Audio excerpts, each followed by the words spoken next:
Hi, everyone. Good morning, everyone.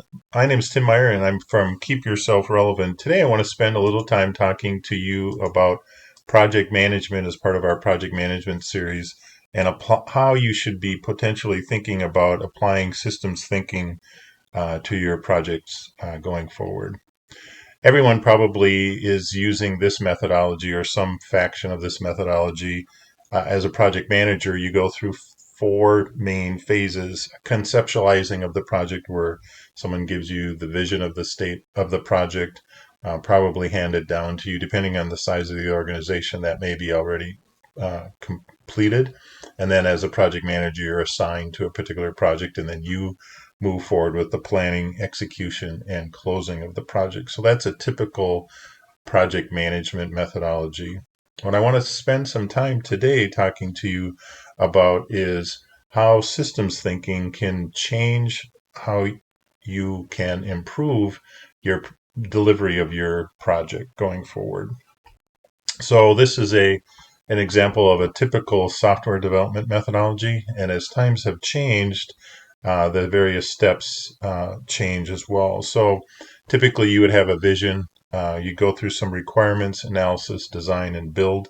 Today, with Agile, those purple items normally get combined in a sprint, if you will. So they continuously go through those four cycles or steps and phases of development, and then you normally deliver something and put it to a, depending on the size of the project, deliver that work, go through some testing, and then you install it. Now, some methodologies within Agile, you would do testing and installing all in the same sprint, potentially, depending on the size. But if you're doing a larger project, you would typically deliver increments or iterations, and then it goes through a more rigorous test and regression test, and then you actually install it outside of the development process. So, again, just a standard systems development methodology going forward. And then, depending on the organization, you would typically combine those methods, the project management methodology, along with the systems development methodology, would get combined, and that would be the work that you, as the project manager, would be organizing and managing.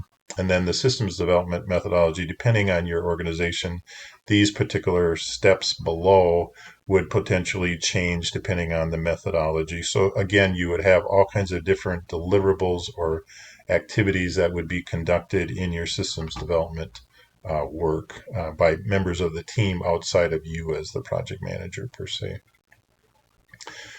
Where systems thinking gets added to the methodology is you actually want to make sure you're implementing a change methodology. And some organizations are aware of that, but it's more normally felt when you have failures in delivering of your project that you would then wish that you had identified and implemented a change methodology as part of your normal project plan.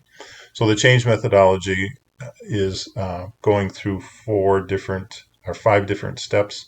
You'd identify the change that's going to be happening as a result of this project. You'd engage your stakeholders. You would work with your project team to develop a change plan.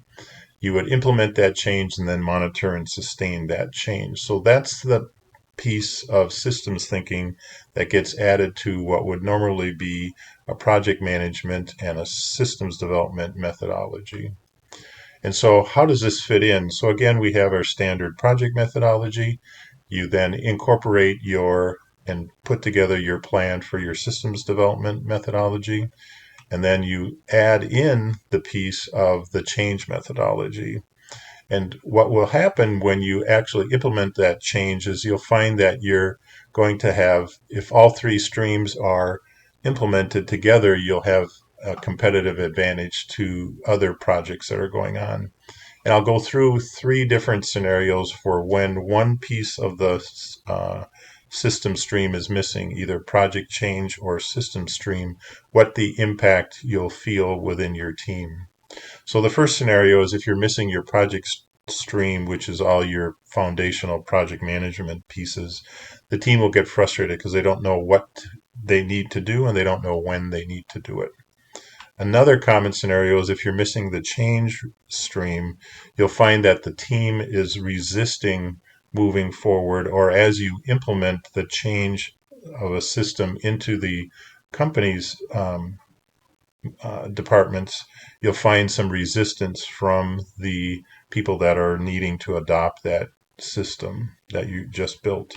And lastly, if you're missing the system stream, you have the project stream and the change stream, but you don't have the formal methodology either of a agile methodology or a waterfall methodology. There'll be some confusion on the team. So again, this I just wanted to introduce this topic to you, that with systems thinking, you're worried about three different streams: the project stream, the change stream, and the system stream, and that will bring you to a competitive advantage.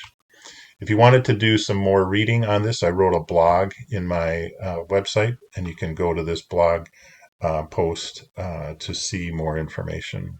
And I can post that link in the comments section as well. So thank you again for joining in today, and I hope you found this topic of applying systems thinking to project management helpful. If so, please consider liking the video and consider subscribing. Thank you.